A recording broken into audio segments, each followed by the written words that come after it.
दिन भैंस का व्यापारी। अरे बल पूरा 20 दिन वे ज्ञानी बॉडी न कर। अरे वे को साबल दारू पिणक कंटर चढ़ियों छा। अरे बल गोर क्योंकि छान मातों को मंडाण लग्यों छा। मामा बाणे जा दुई होया रंग मसो मामा बाणे जा। मामा बाणे जा दुई छा तारोल्या मामा बाणे जा। मामा बाणे जा दुई होया रंग मसो मामा बाणे जा। मामा बाणे जा दुई छा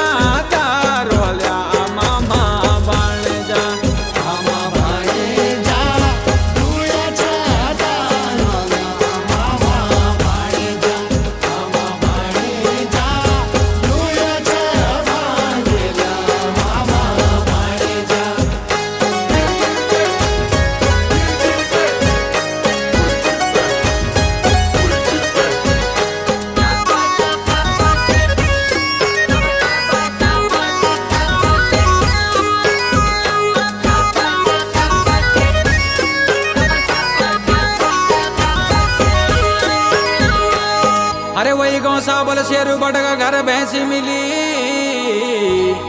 अरे बल 2 महीना की साब उन पगाली लिया ली। अरे बल रूम को वे के साब घर बैठ गया। अरे बल 1 बोतल दारू साब तो और पिया ली। अरे बल उन्हें तो डोंडे आलू बाटू। अरे बल भैंसी डोंडा दोली। मामा बाणे जा तब बैठ्या रुण मामा बाण जा। मामा बाणे जा या दारू ना पीण मामा बाण जा। मामा बाणे जा कसम खाया ले मामा बाण जा। मामा बाणे जा या दारू ना पीण मामा बाण जा।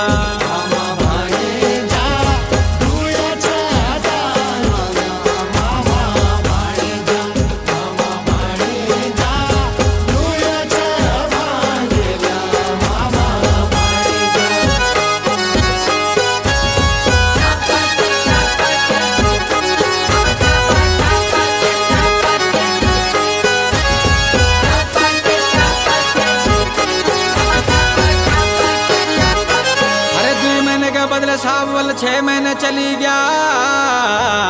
अरे बल शेरू बड़ा सुने 25 रुपया नहीं मिली न। अरे बल शेरू बड़न तो पर पुलिस बुलाई। अरे बल नेटीरी का जेल तो का हाथ गा तोड़ाई। मामा बाणे